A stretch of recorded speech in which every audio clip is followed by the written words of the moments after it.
welcome back to my channel. My name is Ratika Gupta and guys, topic for today is section 5 of the Hindu Marriage Act 1955. Guys, so far we have covered section 1 to section 4 of the Hindu Marriage Act.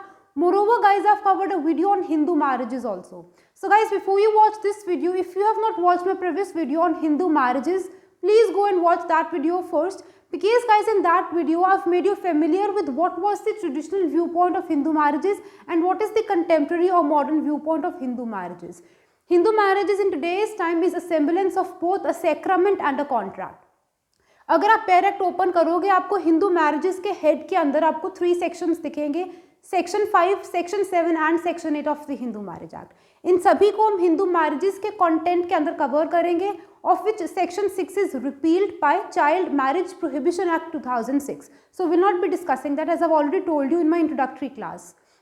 So guys, before we move on, if you're new to my channel and if you've not subscribed it yet, please subscribe to my channel right now. And yes, if you enjoy learning with me, you understand what I teach, please like all my videos and do let me know in the comment section below. So guys, let's get started with section 5. Guys, सबसे पहले let me tell you that section 5 and section 7 are very important. क्योंकि section 5 and section 7 कुछ ऐसे 2 sections हैं Hindu marriage act में जो हमें ये बताते हैं कि not all Hindu marriages are valid enough. For a Hindu marriage to be a valid marriage it is important कि सेक्शन 5 एंड सेक्शन 7 के एसेंशियल्स कंप्लीट हों. Where on one hand section 5 deals with conditions of a Hindu marriage to be a valid one, section 7 deals with ceremonies of a valid marriage. Section 7 को जब हम discuss करेंगे उसका content वहाँ पे discuss करेंगे in my upcoming video. In today's video we are going to discuss conditions of a Hindu marriage to be a valid one. Basically guys Hindu कौन होता है, हु इज़ अ हिंदू, वो हम डिस्कस कर चुके हैं. हिंदू मैरिजेस क्या होती है वो भी हम डिस्कस कर चुके हैं.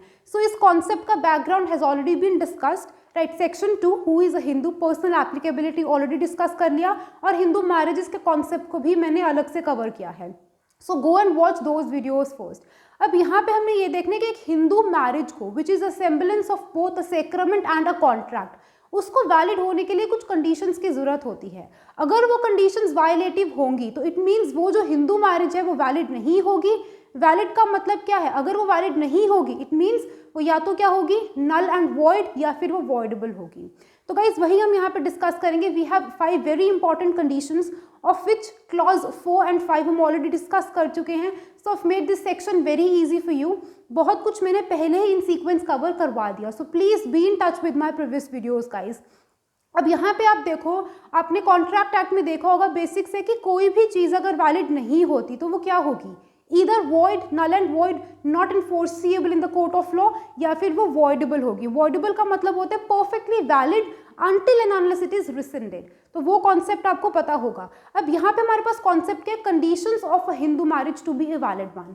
क्योंकि not all Hindu marriages are valid enough, तो हर एक हिंदू मैरिज को वैलिड होने के लिए कुछ कंडीशंस की रिक्वायरमेंट है. वो कंडीशंस हमारे सेक्शन 5 में लिखी हैं. अगर कोई भी एक कंडीशन भी इसमें से वायलेटिव होती है तो वो एक हिंदू मैरिज वैलिड नहीं होगी.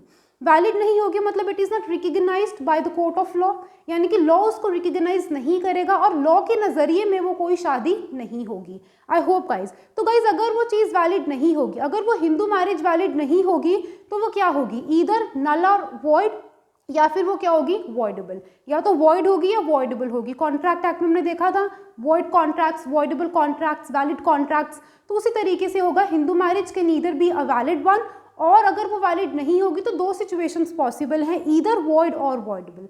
वही कॉन्सेप्ट को हम यहाँ पे डिस्कस करेंगे गाइज. सेक्शन 5 क्लॉज 1, 4 एंड 5, जो ये 3 क्लॉजेज हैं वो ये बताते हैं कि अगर ये 3 कंडीशंस वायलेटिव होती हैं, ये 3 या इनमें से कोई भी एक कंडीशन भी वायलेटिव होगी तो वो हिंदू मैरिज कहेगी void. Void means right from its inception, right from its beginning, it is void. It means it is in fact no marriage at all in the eyes of law. It is not recognized by the Hindu Marriage Act 1955. I hope guys, तो वो कोई शादी नहीं होगी. अगर, और दूसरी बात सेक्शन 5 क्लॉज 2 अगर वो वायलेटिव होता है which is mental capacity, soundness of mind of either of the 2 parties to a marriage, अगर ये कंडीशन वायलेटिव होगी तो वो शादी आपकी वॉइडेबल होगी. वॉइडेबल का मतलब होता है कि it is a perfectly valid marriage until and unless it is rescinded by either of the 2 parties to a marriage. I hope guys ये कॉन्सेप्ट्स आपको क्लियर हैं. और रही बात सेक्शन 5 क्लॉज 3 की which is age of marriage, इसको हम discuss करेंगे बाद में. इसकी भी एक ब्रीफिंग मैं आपको अपनी ऑलरेडी प्रीवियस वीडियो में दे चुकी हूँ ऑन हिंदू मैरिजेस। अगर आपने देखी है so you might be familiar with it. वही कॉन्सेप्ट को हम यहाँ पे रीडिस्कस करेंगे। अब guys beginning with the first important condition, सबसे पहले सेक्शन 5 का बिगिनिंग क्या कहता है कि कोई भी हिंदू मैरिज को वैलिड होने के लिए सबसे इंपॉर्टेंट, इनसे भी ज़्यादा इंपॉर्टेंट पॉइंट ये है कि वो दो लोग जो शादी कर रहे हैं, boy and girl, they must be Hindus for the applicability of the Hindu marriage act. Hindus का मतलब है वो बुद्धिस्ट हो सकते हैं, हिंदू बाय रिलीजन हो सकते हैं, जैन और सिख हो सकते हैं। If anybody who is a Muslim, Christian, Parsi और ज्यू, यानी कि अगर कोई भी इंसान हिंदू नहीं है एज पर section 2 of the Hindu marriage act, वो हिंदू मैरिज एक्ट 1955 के अंडर मैरिज को सोलमनाइज नहीं कर सकता। तो पहली ही लाइन आपकी हिंदू मैरिज एक्ट में क्या लिखी है, दैट अ मैरिज में बी सोलमनाइज्ड मीन्स फुलफिल्ड और contracted between any two Hindus if the following conditions are fulfilled. उन कंडीशंस को हम डिस्कस करेंगे, लेकिन it should be between any two Hindus. Hindus का मतलब है अ जैन और अ सिख, अ बुद्धिस्ट और अ जैन, अ हिंदू और अ सिख, इस तरीके से। As I already told you, हम ये डिस्कस कर चुके हैं। अगर गाइस कोई ऐसा इंसान है, for example there are two people, a boy and a girl, boy belongs to Hindu religion but girl belongs to Christianity और इस्लामिक और एनी अदर रिलीजन, यानी कि वो हिंदू नहीं है। Now if this girl want to get married to this boy without giving up her own faith, अब वो conversion नहीं करना चाहती, अपने फेथ को वो गिव अप नहीं करना चाहती, then they have no other option than to marry under the provisions of special marriage act 1954। ये हमने इंट्रोडक्टरी क्लास में कवर किया था। तो सबसे पहला इंपॉर्टेंट पॉइंट इनसे भी पहले ये रहता है कि अगर मैरिज सोलमनाइज होगी हिंदू मैरिज एक्ट 1955 के अंडर, both of them must be Hindus for the applicability of the provisions of the Hindu marriage act 1955। तो लिखा है कि a marriage may be solemnized between any two Hindus if the following conditions are fulfilled. No these conditions must be fulfilled. और अगर इनमें से कोई भी एक कंडीशन वायलेट होगी तो उसका कॉन्सिक्वेंस क्या रहेगा कि या तो वो शादी वॉइड होगी या फिर वो वॉइडेबल होगी। इट मीन्स वो वैलिड नहीं होगी। एक्सेप्शन हम अपने पास क्या आती है, section 5 clause 3 is a kind of exception to it, वो हम बाद में डिस्कस करेंगे। नो सबसे पहले गाइज हम देख लेते हैं कि कौन कौन सी कंडीशंस जब वायलेटिव होगी तो शादी आपकी वॉइड होगी। इट मीन्स हम सबसे पहले डिस्कस करेंगे सेक्शन 5 क्लॉज 1, 4 एंड 5। इनको डिस्कस करते हैं क्योंकि अगर ये तीनों कंडीशंस में से कोई भी एक वायलेटिव होगी then it will be a void marriage. In fact it will be no marriage at all, कोई मैरिज ही वो नहीं होगी। अब सबसे पहले guys we have a concept of monogamy and bigamy.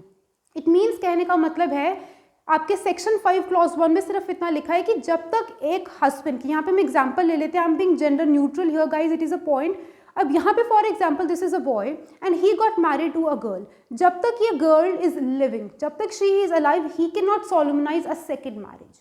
यानी कि during the life time of his और her spouse, other spouse can not solemnize a second marriage. और अगर आप सेकेंड मैरिज को सोलमनाइज करते हो इट मीन्स आपने मोनोगमी को वायलेट किया है, इस कंडीशन को वायलेट किया है, आपने बाइगमी कमिट करी, सेकेंड मैरिज करी, and hence your second marriage will be a void marriage. तो गाइस इसका ये बेसिक है। मोनोगमी मीन्स आपको सिर्फ और सिर्फ एक शादी करनी है। I told you that prior to 18th of May 1955 India was one of the largest countries in the world permitting polygamy and polyandry. It means one man having several wives and one wife having several husbands by custom. हमारे history में बहुत सारी ऐसी illustration और examples हमें देखने को मिलती हैं ऑफ पॉलीगमी एंड पॉलीएंड्री। तो guys India was one of the largest countries in the world permitting all these types of marriages, more than one marriage. Whereas it was unlimited in case of Hindus. A Hindu can have as many number of wives as he wanted and it was limited to 4 wives in case of Muslims. Muslims में अभी भी they can have at max 4 wives at a time. लेकिन guys मैंने आपको section 4 read करवाया था, इसके बिल्कुल पहले हमने सेक्शन 4 रीड किया था हिंदू मैरिज एक्ट का over riding effect of the act. उसमें भी मैंने आपको एग्जाम्पल दी थी सेक्शन 5 क्लॉज 1 की कि अब हमारे पास यहाँ पे क्या हो चुकी है, मोनोगमी की स्ट्रिक्ट एप्लीकेशन हो चुकी है। Strict application of monogamy has been introduced by section 5 clause 1। It means 18th of May 1955 के बाद से कोई भी इंसान एक से ज़्यादा शादी नहीं कर सकता। जब तक आपका स्पाउस इज अलाइव, जब तक इसकी लाइफ टाइम है, तब तक you can not solemnize a second marriage, क्योंकि अगर आप करोगे it will not be a monogamy, it will B bigamy. आपने दूसरी शादी करनी during the life time of your spouse, so you will be convicted of that offence. Section 4 आया, उसने क्या किया, ओवरराइड कर दिया हर उस प्रोविजन को जो इंडिया में एप्लीकेबल था prior to 18th of May 1955 if it is found to be inconsistent with the provisions of the Hindu marriage act. अब polygamy and monogamy are quite in conflict with each other, बहुत ही ज़्यादा inconsistent है। तो पहले polygamy थी और अब मोनोगमी की एप्लीकेशन हो चुकी है बाय सेक्शन 5 क्लॉज 1, इसीलिए उस कॉन्सेप्ट को ओवरराइड कर दिया। इट मीन्स अब अपने पास यहाँ पे क्या है, मोनोगमी। और कोई भी इंसान अगर क्या करेगा, सेकेंड मैरिज सोलुमनाइज करेगा तो ही will be convicted not only under IPC section 494 495 IPC के तहत तो उसको पनिशमेंट मिलेगी, लेकिन even guys section 17 of the Hindu marriage act prescribes punishment for bigamy. जब हम सेक्शन 17 को रीड करेंगे वहाँ पे हम देखेंगे कि section 17 of the Hindu marriage act, section 494 and 495 of IPC prescribes punishment for an offence of bigamy. You can not commit bigamy because it is prohibited. उसको क्या कर दिया है, अब पॉलीगमी को एबॉलिश कर दिया है, मोनोगमी की स्ट्रिक्ट एप्लीकेशन आ चुकी है और सेक्शन 4 ने उस चीज़ को ओवरराइड कर दिया है। I hope guys things are quite clear to you. Moreover, guys, a point to be noted is that it has no retrospective effect. Retrospective effect नहीं है। It means 18th of May 1955 के पहले जो polygamous marriages हो चुकी हैं, ये Hindu marriage act 1955 उनको void नहीं करेगा। वो सारी मैरिजेस void नहीं होंगी, अदरवाइज बहुत क्रॉस एंड कन्फ्यूजन हो जाएगी, चिल्ड्रन की लेजिटिमेसी खत्म हो जाएगी, राइट, बहुत सारी कॉम्प्लिकेशंस आएंगी। सो प्रायर टू इट जितनी मैरिजेस हो चुकी हैं उन पे कोई इफेक्ट नहीं है। It means it has no retrospective effect. इसका इफेक्ट रहेगा फ्रॉम 18th of May 1955 के बाद से। उसके बाद अगर कोई भी इंसान एक से ज़्यादा शादी करेगा, वो दूसरी शादी जो होगी उसकी क्या होगी, बाइगेमस मैरिज होगी, and hence that person will be convicted of an offence of bigamy under section 17 Hindu marriage act 494 495 IPC. I hope guys points are clear to you. अब यहाँ पे एक बहुत इंपॉर्टेंट पॉइंट गाइज मैं डिस्कस करना चाहती हूँ, वो ये है, पहले आपको बेसिक्स में बताऊंगी उसके, कि for example this is a boy and this is a girl, this is yet another girl, right, A B and C आप मान लो।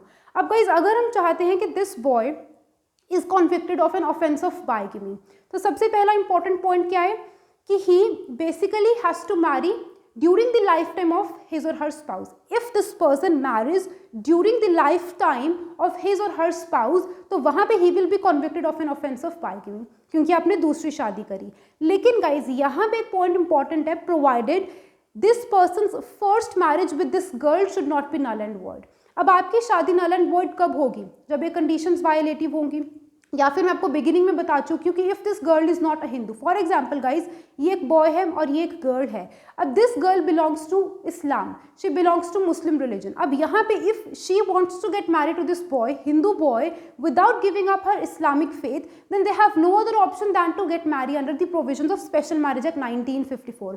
Even if they marry under the provisions of the Hindu Marriage Act, it will not be recognized by this law. Hindu laws इसको recognise नहीं करेंगे और Hindu law के नज़रिए में ये दोनों लोग शादीशुदा नहीं हैं। It means they are not yet married. It means कहीं ना कहीं this boy is yet bachelor, अभी भी वो सिंगल और वो बैचलर है। It means now he can solemnise a marriage. इसके लिए वो दूसरी शादी होगी अगर वो इस लड़की से दोबारा शादी करता है, being a Hindu, this girl being a Hindu. लेकिन गाइज लॉ के नज़रिए में तो वो पहली शादी है। तो कहने का मतलब क्या है, और for example this girl is her you know is his sapinda, यानी कह लो कि आप इसके कोई within the degrees of prohibited relationship आते हैं या within the degrees of sapinda relationship आते हैं। इट मीन्स कहीं ना कहीं these two people are related to each other by the same blood line. So can they get married? No. I told you कि prohibited relationship and sapinda relationship, ये जो दोनों है, these are prohibitions on marriage and these people can't get marry. और अगर वो शादी करते भी हैं तो it will not be recognized by the law. तो कहने का मतलब क्या है गाइज कि इस इंसान को बाइगेमी के लिए कॉन्विक्ट करने के लिए इंपॉर्टेंट पॉइंट क्या है कि सबसे पहले ही if he marriage, if this person remarriage, दूसरी शादी करता है during the life time of his और her spouse, then this person will be convicted of bigamy provided his first marriage should not be null and void. क्योंकि guys अगर उसकी शादी नल and void होगी और इवन वॉइडेबल भी होगी, तो अगर उसकी शादी नल एंड वॉइड होगी या वॉइडेबल होगी तो it means it is in fact no marriage at all, कोई शादी ही नहीं है वो। तो कहने का मतलब है कि अगर वो दूसरी शादी करेगा भी तो लॉ के नज़रिए में तो वो पहली शादी हुई ना वो, और वो वॉइड एंड वॉइडेबल कब होगी वो मैं आपको एग्जाम्पल्स दे चुकी हूँ। For example if this girl is his sapinda or within the degrees of prohibited relationship, और आप कह सकते हो कि if this girl you know is a non Hindu, अगर वो नॉन हिंदू है, it means Hindu marriage act में इनकी बेशक इनकी शादी हो चुकी है but it is not recognised by the Hindu marriage act. अब ये इंसान अगर ड्यूरिंग हर लाइफ टाइम इस इंसान से और इस हिंदू गर्ल से शादी करेगा तो हिंदू लॉ के नज़रिए में तो ये पहली शादी हुई ना, तो ये इंपॉर्टेंट होता है कि for a person to be held guilty of an offense of bigamy, it is important that he marries during the lifetime of his spouse, provided his first marriage should not be null and void or voidable. It has to be a perfectly wedded Hindu marriage. अगर वो perfectly valid Hindu marriage होगी, वो कब होगी? जब सारी conditions पूरी हैं। अगर वो हिंदू होगी, ये डिग्रीज ऑफ प्रोहिबिटेड रिलेशनशिप में नहीं होगी, या ये गर्ल इस बॉय की स्पिंडा भी नहीं होगी। It means in the nutshell सारी की सारी कंडीशंस पे फुलफिल्ड है, सारी की सारी requisite ceremonies and formalities of marriage, यानी कि सप्तपदी, 7 फेरे, ये सब कुछ उन्होंने अपनी मैरिज को जब सोलमनाइज किया था हर एक कंडीशन को पूरा किया था। In the nutshell section 5 and section 7 की सारी कंडीशंस फुलफिल्ड थी, तो वहाँ पे हम बोल सकते हैं कि इन दोनों की जो मैरिज थी वो परफेक्टली वैलिड मैरिज थी। अब अगर वो दूसरी शादी करेगा, then only he will be held guilty of an offence of bigamy, means second marriage, because his first marriage was perfectly valid and was recognized by the provisions of the Hindu Marriage Act. लेकिन guys अगर इसकी पहली ही शादी नल and void होगी या voidable होगी, तो अगर वो ड्यूरिंग हर लाइफ टाइम दोबारा शादी भी करेगा तो इसके लिए वो दूसरी शादी है, लेकिन लॉ के नज़रिए में वो उसकी पहली ही शादी, he will not be held guilty of an offense of bigamy, right? And a point to be noted is that for this person to be held guilty of an offense of bigamy, mere admission of the parties to a marriage is not sufficient. It will not suffice. कहने का मतलब क्या है कि suppose these two people are perfectly wedded. She is a Hindu also. She is not her, his spinda, or she does not fall within the degrees of prohibited relationship. All the ceremonies, rites, and formalities of a valid Hindu marriage have already been performed. It means in the nutshell, section 5 and 7 की सारी requirements पूरी हैं। अब यहाँ पे ये इंसान सोचता है कि मुझे एक और शादी करनी है to a Hindu girl. Now, mere admission of the parties, mere consent or admission of the parties to a marriage will not suffice, and that will not make this boy guilty of an offense of bigamy. शादी reality में होनी ज़रूरी है, that is important. यानी कि जब ये solemnise करेंगे सेकेंड मैरिज, यानी कि this person being already wedded validly, ठीक है, to a girl, to a Hindu girl, अगर वो दूसरी शादी करेगा, his mere admission will not suffice, he has to get marry in reality, उसको शादी करनी होगी, and that marriage has also to be a valid marriage. अगर सपोज इन्होंने रिक्विजिट राइट्स एंड सेरेमनीज को परफॉर्म नहीं किया, या फिर ये बॉय की ये वाली गर्ल जो है वो उसकी स्पेंडा है, या she falls within the degrees of prohibited relationship, it means ये शादी क्या हुई वॉइड हुई। तो अगर वो वॉइड है, it means it is no marriage at all, तो जब उसकी सेकेंड मैरिज वैलिड ही नहीं है तो can he be convicted of an offence of bigamy? No. So ये चीज़ें इंपॉर्टेंट है गाइज, यहाँ पे सिर्फ इसी पॉइंट को समझना ज़रूरी है। तो कहने का मतलब क्या है कि एक बॉय को बाइगमी के लिए अगर आप कन्विक्ट करना चाहते हो, बॉय और girl, I am taking an example of a boy here. For example, for a person to be held guilty of an offense of bigamy, it is important that he or she marries during the lifetime of his or her spouse. उसके life time के during आपको क्या करनी है? पहली बात तो शादी करनी है, तभी वो बाइगमी होगी, तभी वो दूसरी मैरिज होगी।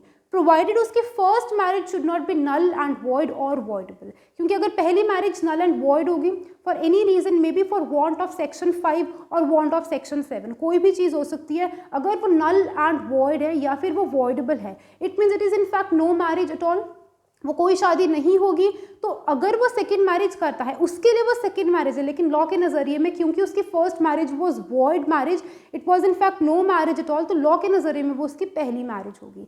तो ये इंपॉर्टेंट है। फिर वहाँ पे he will not be held guilty of an offence of bigamy.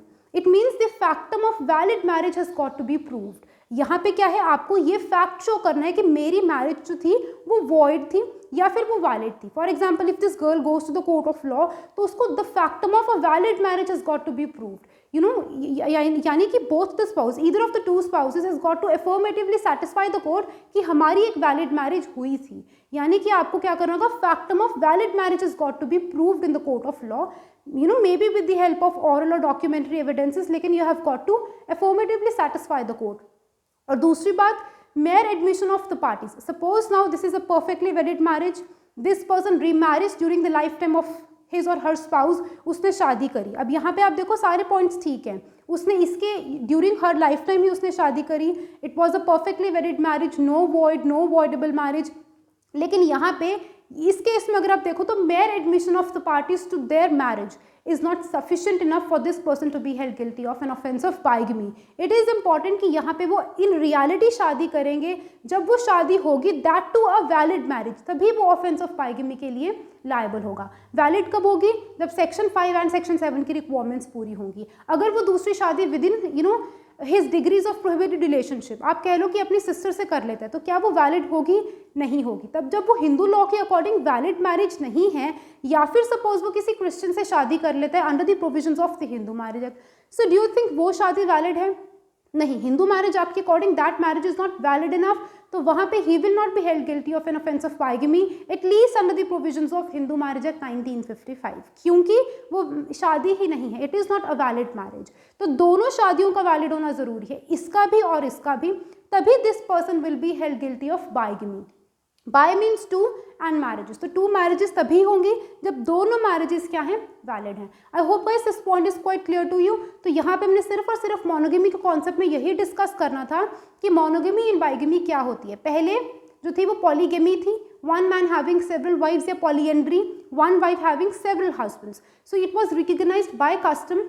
Slowly and steadily section 5 clause 1 आया और उसने क्या कर दी? Strict applicability of monogamy. It means one man और one women having one husband and wife. Is it? I hope monogamy is quite clear to you. और अगर आप बाइगेमी कमिट करते हो तो you will be held guilty of that offence of bigamy. पर guilty होने के लिए कुछ कंडीशंस की जरूरत है, वो मैं आपको ऑलरेडी एक्सप्लेन कर चुकी हूँ कि आपको क्या करनी है. You have got to remarry during the life time of your spouse. Secondly, your first marriage should be a valid enough marriage. It should not be void or voidable. Moreover, second marriage should also be solemnized by fulfilling the requirements of section 5 and section 7. दोनों शादियों का valid होना जरूरी है, तभी वो bigamy होगी, तभी वो सेकेंड मैरिज होगी. अदरवाइज वो लॉ के नजरिए में फर्स्ट मैरिज होगी and you will not be held guilty of the offence of bigamy. Guys, इस इंसान का स्टेटस कोई भी हो सकता है. He may be a bachelor, a divorcee, a widow or a widower, कोई भी उसका स्टेटस हो सकता है, तो वो कर सकता है. If he is a bachelor he can solemnise any marriage. अगर आप डिवोर्सी हो तब भी आप शादी कर सकते हो, वो बाइगमी नहीं होगी. विडो या विडोअर हो तब भी आप शादी कर सकते हो, वो बाइगमी नहीं होगी. But you can not marry during the life time of your spouse. Obviously he will become a widower. ठीक है, वो कब होगा विडोअर? जब उसकी वाइफ की डेथ हो जाएगी. तो कहने का मतलब है कि अगर आप विडोअर हो फिर आप शादी कर सकते हो, but if you Mary during the life time of your spouse then you will be held guilty of an offense of bigamy provided your marriages are valid enough. Is it? So guys, moving on to the next important point, section 5 clause 4 and 5. इसको हम discuss नहीं करेंगे. Degrees of prohibited relationship and sapinda relationship पे मैंने अलग से videos बना रखी हैं while we were discussing definition part under section 3 of the Hindu marriage act. आप वहाँ से डिस्कस करो, वहाँ से आप made you familiar with all this concepts with beautiful diagrammatic illustration कि क्या कॉन्सेप्ट्स होते हैं. Is it? सो मैं आपको सिर्फ इतना ही बताऊंगी कि सेक्शन 5 क्लॉज 1, 4 एंड 5 अगर इनकी रिक्वायरमेंट्स पूरी नहीं होती हैं तो that marriage will be a void marriage. अगर कोई इंसान आपकी डिग्रीज ऑफ स्पेंडर रिलेशनशिप में या डिग्रीज ऑफ प्रोहिबिटेड रिलेशनशिप में फॉल करता है तो वो भी आपका क्या होगा? स्पेंडा होगा. You belong to each other by the same blood line and you people can't get marry. But guys, section 5 में एक चीज लिखी है, आपको वर्ड दिखेगा अनलेस. अनलेस के बाद जो लाइन लिखी है ना, it forms an exception to section 5 clause 4 and 5. कहने का मतलब है, देखो कि अगर कोई इंसान आपका स्पेंडा है या फिर अगर आपका कोई भी इंसान falls within the degrees of prohibited relationship, you can't get married to that person. ये मैंने आपको ऑलरेडी क्लियर किया है कि you can't get married. These are prohibitions on a Hindu marriage. You can't marry with those people. But guys, there is an exception to it. Unless your customs and your usages permit marriages between those two people, then you can get married. I'll be giving you a single example. बहुत बार बहुत communities में guys ऐसा होता है कि for example there is a brother, ठीक है, एक बिग ब्रदर है और उसकी वाइफ है. Both these people got married. अब जो भाई है, ठीक है, एल्डर ब्रदर, ही डाइड. अब बहुत सारी कम्युनिटीज़ में, बहुत सारे ग्रुप्स में, ट्राइब्स में ये कस्टम है, ये यूजेज है कि अगर ऐसा होता है then this girl who has now become a widow, she is married to her husband's younger brother. उससे उसकी शादी करवा दी जाती है. वैसे तो these people fall within the degrees of prohibited relationship and these two people can't get married. But guys, अगर किसी भी कम्युनिटी के, किसी भी ग्रुप के, किसी भी कास्ट या ट्राइब के customs and usages. It means something which they had been following since ages, since times immemorial, continuously, uniformly, without any discontinuity. और अगर आप कोर्ट में जाके इसको वैलिडली सेटिस्फाई कर देते हो, if you affirmatively satisfy the court कि हमारा ये कस्टम है since generations, ages and ages, हमारे यहाँ पे ऐसे होता है कि if this girl has now become a widow, तो she is married to her husband's younger brother. तो कुछ कुछ कम्युनिटीज़ का ये जो है वो ट्रेंड होता है, उनकी कस्टम होती है, उनकी यूजेज है कि वो इसी तरीके से करते हैं, तो आप कर सकते हो. तो कहने का मतलब क्या है कि वैसे तो सेक्शन 5 में it is a condition for a Hindu marriage to be a valid one कि you can't marry your sapinda and you can't marry within the degrees of your prohibited relationship. लेकिन if your customs and your usages permit marriage between those two people, then you can get married. इसकी example क्या मैं आपको बता चुकी हूँ. तो यहाँ पे क्या है कि आपके कस्टम्स जो हैं वो आपको अलाउ करते हैं. द थिंग इज, मैंने आपको अपनी इंट्रोडक्टरी क्लास में भी बताया था कि customs still play a dominant role in the Hindu marriage act. Hindu marriage act में या हिंदू लॉज में कस्टम्स अभी भी डोमिनेंट रोल प्ले करते हैं. And this is where we can cite an example कि यहाँ पे भी कस्टम्स अभी भी इंपॉर्टेंट रोल प्ले करते हैं. Section 5 clause 4 and 5. वैसे तो you can't get marry, but if your customs permit a marriage between those two people, then they can get marry, provided you have to affirmatively satisfy the court कि yes this is our custom. Custom has got to be proved. फिर custom को आपको prove करना है कि since times immemorial ऐसा होता आ रहा है by adducing evidences, oral और documentary, witnesses को बुला के you have got to affirmatively satisfy the court कि हमारा ये custom है. Once your custom is proved, they can get married. I hope things are quite clear to you guys. Now guys, talking about section 5 clause 2. इसके बाद कर लेते हैं mental capacity, soundness of mind. भाई साउंडनेस ऑफ माइंड का मतलब क्या, देखो हमने डिस्कस किया था section 12 of the Hindu marriage act में. We talked section 12 of the Indian contract act 1872. I am so sorry, वहाँ पे मैंने डिस्कस किया था soundness of mind. Soundness of mind का मतलब क्या होता है, it talks about a mental capacity. अब यहाँ पे क्या लिखा है कि at the time of marriage, section 5 clause 2 में क्लियरली लिखा है कि अगर एक इंसान की मेंटल कैपेसिटी नहीं है, यानी कि a person who is not mentally capable enough of forming a rational judgement so as to protect his और हर ओन इंटरेस्ट, तो वहाँ पे हम कहेंगे कि उस इंसान की शादी क्या है, वॉइडेबल है. यानी कि guys for example there are two people, a boy and a girl. Girl is somebody who is mentally incompetent. She might be suffering from recurrent attacks of insanity, right? Insanity है, या फिर she is suffering from some kind of mental disorder and she is not capable of forming a rational judgment so as to protect her interests, whether to get married or not. So she is not able to form a valid judgment so as to protect her own interests. अब यहाँ पे क्या होगा guys, at the time of marriage, a point to be noted is that at the time of marriage, जब उनकी शादी होती है, अगर इनमें से कोई भी इंसान, बी इट अ बॉय और अ गर्ल, ऐसा है जो अपने इंटरेस्ट्स को प्रोटेक्ट करने के लिए अपना वैलिड कंसेंट नहीं दे पा रहा टू दैट मैरिज, या वैलिड कंसेंट नहीं दे पा रहा, या वैलिड या रैशनल जजमेंट फॉर्म नहीं कर पा रहा so as to protect his और हर ओन इंटरेस्ट्स, या कोई ऐसी मेंटल डिसऑर्डर है या फिर रेकरेंट अटैक्स ऑफ इंसैनिटी हैं, तो हम मान लेंगे कि it is a voidable marriage. Void नहीं है, शादी हो चुकी है, वॉइड नहीं है. It is not void ab initio.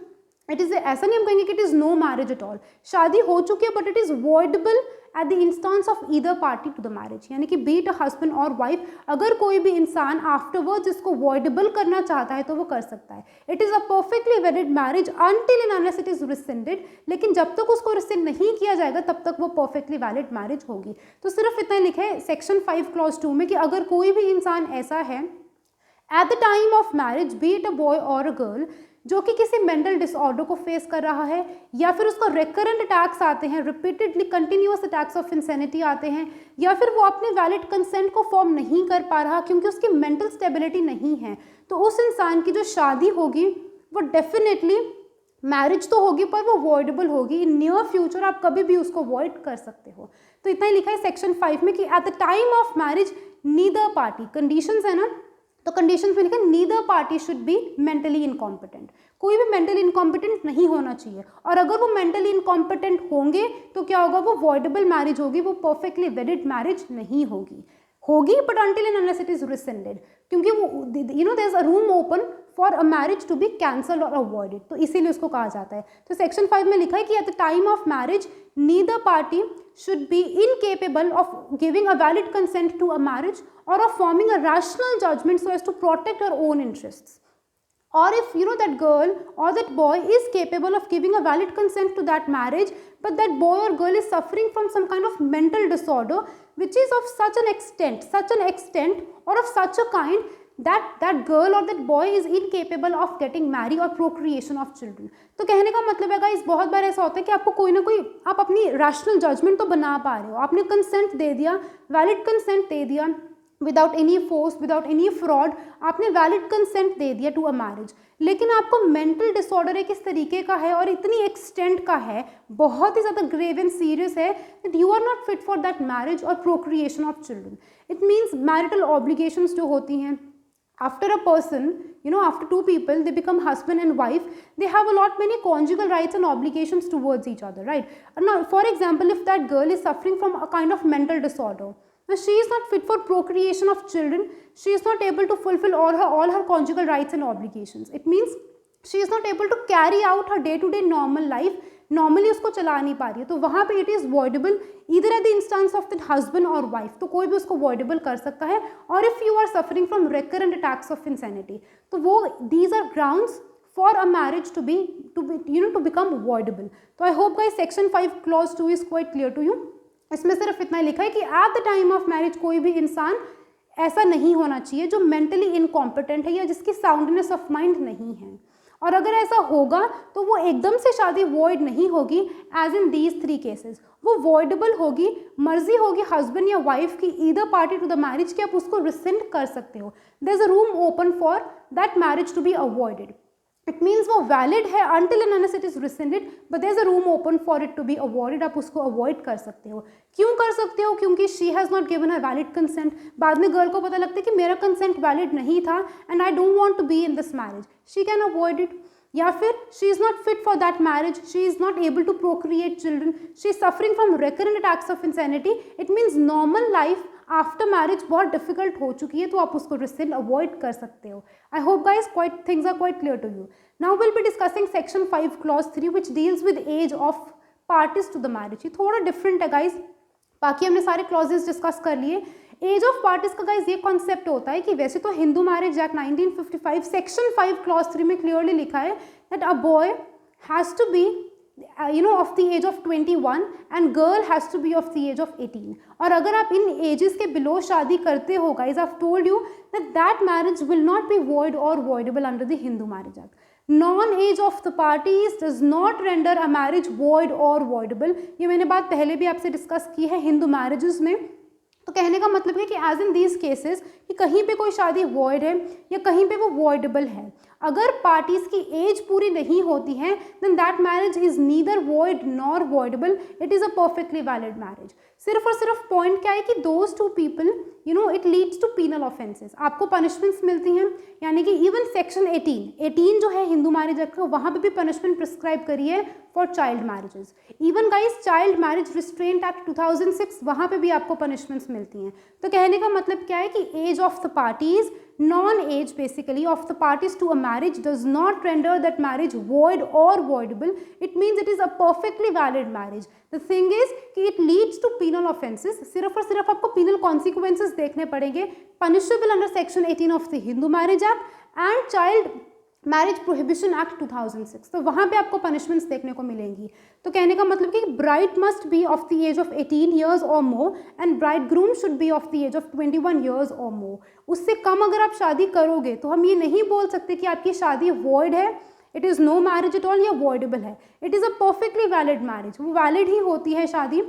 But the thing is कि it leads to penal consequences, आपको पनिशमेंट्स मिलती हैं जो करवाता है under section 18 of the Hindu marriage act and child marriage prohibition act 2006. तो वहाँ पे अलग से पनिशमेंट्स दे रखी हैं for a person to be held guilty of this.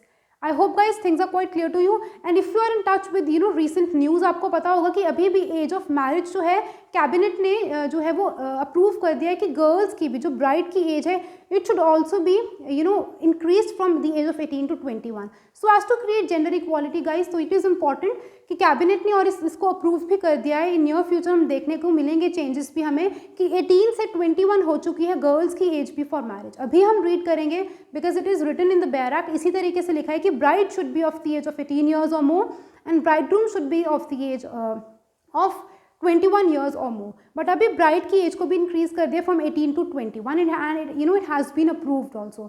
So guys I hope things are quite clear to you कि इसमें ये इसीलिए मैंने बाद में डिस्कस किया कि it is neither void nor voidable. It is in fact a perfectly valid marriage. वो परफेक्टली वैलिड होती है, सिर्फ और सिर्फ इसमें पनिशमेंट्स मिलती हैं to the wrong doer. I hope guys I am clear. Conditions हमने डिस्कस यहाँ पे कर लिए. Still guys if you have any doubt related to it, please feel free to comment in the comment box. I'll be coming up with more videos on Hindu Marriage Act. Till then guys, keep learning, keep shining, stay safe and bye bye.